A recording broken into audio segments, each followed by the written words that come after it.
नमस्ते प्रणाम। हम वाणी रंजन प्रेमी, आप लोग मेरे छोटे भाई छोटे बेटा और हमारे बड़ा भैया राजा लाल बिहारी।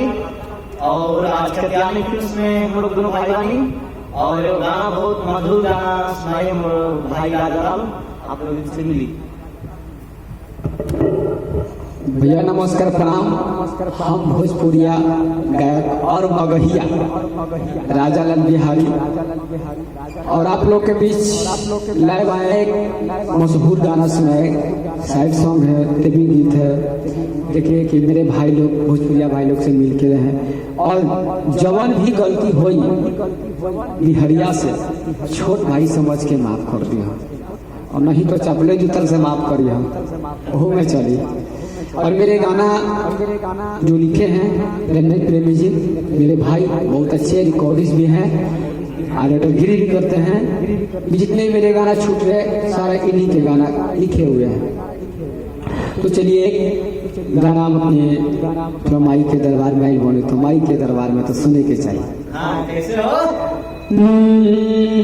हकी लाली हऊ चुनरिया मैया लाली हऊ मंदिलावाजी खबरा निकला गेला ए मैया निकला गेला अरे किलीला पारे टिकुलिया जी हनी कला गेला अये मैया लीला पारे टिकुलिया जी हनी कला गेला।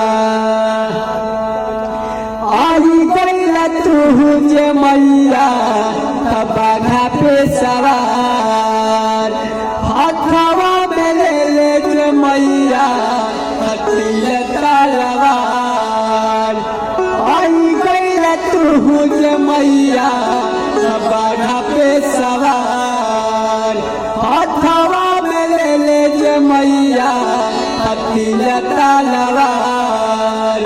तू जे तू मरलू मैया तू जे तू मरलू मैया ऐसा तीर मुदैया जी खबरा निकला गेला हे मैया निकला गेला हे मैया लीला पारे टिकुलिया जी निकला गेला हे मैया लीला पारे टिकुलिया जी निकला गेला। आइडिया और मेरे स्टेज प्रोग्राम भी है राजा लाल बिहारी सर्च करिए, जितने मेरे वीडियो है गाना है मगही सॉन्ग भोजपुरी सॉन्ग सारे वीडियो मिल जाएगा। और एक लाइव रंगदार म्यूजिक सबकी जितने भी लाइव वीडियो खोजेंगे तो रंगदार म्यूजिक पे मिलेगा। मेरे भाई छोटे मोटे मेरे भाई अच्छे हैं प्यारे रंजन प्रेमी जी इन्हीं का रंगदार म्यूजिक सब्सक्राइबर जरूर करें, शेयर लाइक कमेंट जरूर करें छोट भाई पे। और मेन गाना रिलीज होला कत्यानी फिल्म से, कत्यानी फिल्म चैनल सब्सक्राइब करिए जितना भाई लोग देखते हैं। मेरा कंपनी कत्यानी फिल्म रंगदार म्यूजिक इसलिए बनाए हैं लाइव डाल के लिए, तो आप लोग रंगदार म्यूजिक सब्सक्राइब कीजिएगा। और कत्यानी फिल्म गया इनके ब्रांच 2 जगह गया और पटना। और मुझे जितने भी गाने छूटे हैं 4 गाना मुझे यहाँ से छूटे हैं। एक तो ये है आय काका, एक गाना छूटे हैं कजली करही प्यार तो हसे शादियों कराओगे जेने हवा करही प्यार तो हसे शादियों कराओगे तो हसे शादियों कराओगे तो हसे शादियों कराओगे गे जुलिया करही तो से प्यारावा तो से शादियों कराओगे। ये गाना को लिखे हैं रंजन प्रेमी जी बहुत अच्छे हैं। और ये गाना और गया जिला पे है।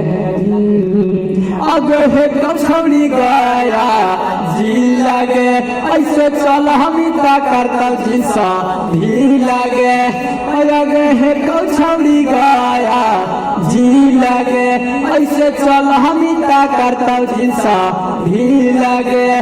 अगे ऊपर से नीचे उतार देतोगे ज्यादा बोल हम छौड़ी मजा मार लेतोगे। आगे ऊपर से नीचे उतार देतोगे ज्यादा बोल हम छौड़ी मजा मार लेतोगे। मेरे भाई जिला जहानाबाद के गाइए।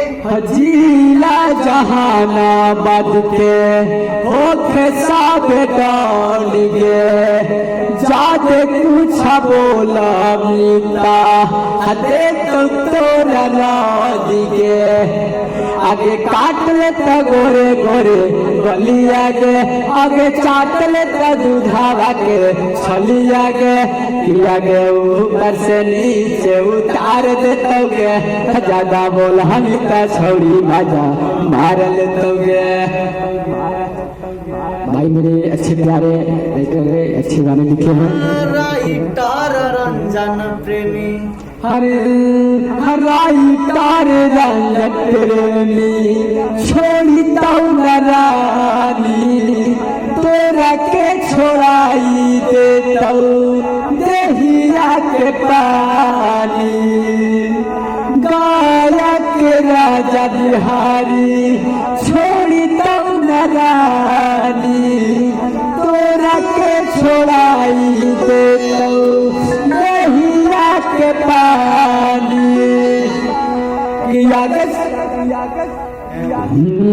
किया के छलन साले हाथो हो सके अगर तो नहीं काबो छौड़ी हो सके। किया गे ऊपर से नीचे उतार देतोगे ज्यादा बोला हम छौड़ी मजा मार लेतोगे। मेरे भाई अच्छे हैं बहुत प्यारे लिखे।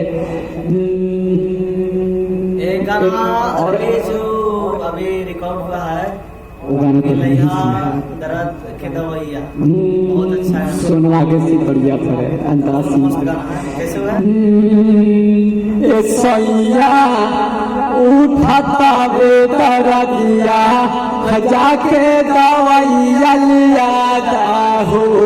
ए राजा उठाता बे दर्दिया जाके दवाइया लिया हो। जाके दवाइया लिया हो जाके दवाइया लिया हो। कि तू हसे पहली तोहर में हरिया जाके दवाइया लिया हो। ये गाना भी रंजन जी लिखे हैं मेरे भाई बहुत प्यारे। और ये गाना भी और आज ही रिकॉर्ड किए हैं। वो आज कैसे यात्रा कैसे है उसका मीठा मीठा बात बोल के राजा हमारा के फुसलैला जी राजा हमारा के फुसलैला जी। मीठा मीठा बात बोल के हमारा के फुसलैला जी सैया हमारा के फुसलैला जी। गाना की दवाई दिखा था वो सैया उठाता दरा दिया कैसे क्या कर रही कि ये सैया उठाता वे दरा दिया जाके दवाइया लिया हो। ए राजा उठाता वे दरा दिया जाके दवाइया लिया हो। जाके दवाइया लिया हो जाके दवाइया लिया हो। कि तोहा से कहली तोहर में हरिया जाके दवाइया लिया हो। बहुत अच्छे गाना है। आप लोग राजा लाल बिहारी हमारे भैया को आगे बढ़ाइए, सपोर्ट कीजिए। धन्यवाद। आप लोग चैनल के सब्सक्राइब कीजिए। भैया हम कुछ नहीं जो है सो आप लोग की वजह से है। आप लोग दुलार प्यार बनाए रखे तो बिहरिया का भी कुछ आवाज होता है। और एक गाना भी और रिकॉर्ड किए हैं, थोड़ा ओरिजिनल भी सुना देते हैं और थोड़ा भी गा के भी सुना देते हैं।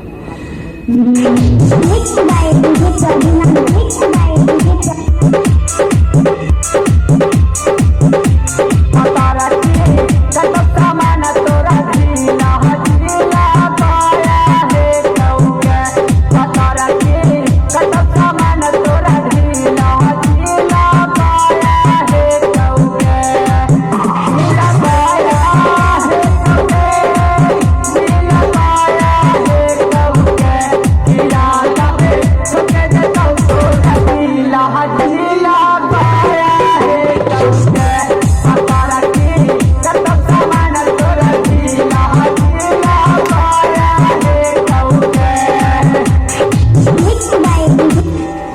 पूरा गाना सुनी कत्यानी फिल्म्स पर। और ऐसे हमारे दोनों भाई के आप लोगों प्यार आशीर्वाद दे और बनाई रखी। चैनल के सब्सक्राइब करी हमारे कत्यानी फिल्म्स के। और ये लाइव सुनी रंगदार म्यूजिक। हम ही यादव के बेटा तोरा लाई देवो गोरा बेटा गे छौड़ी लाई देवो गोरा बेटा। हम ही यादव के बेटा तोरा लाई देवो गोरा बेटा गे छौड़ी लाई देवो तोरा बेटा। आप लोग सुनी, लाइक शेयर कमेंट जरूर करिए। रंगदार म्यूजिक को लाइक सुनी। हाँ, और हमारा हम लोग के गाना कैसा लगे भी आप लोग कमेंट करके बताइए हमारा कमेंट बॉक्स में। आप लोग को जरूर रिप्लाई देगा आपका छोटा भाई। नमस्ते। नमस्कार सर।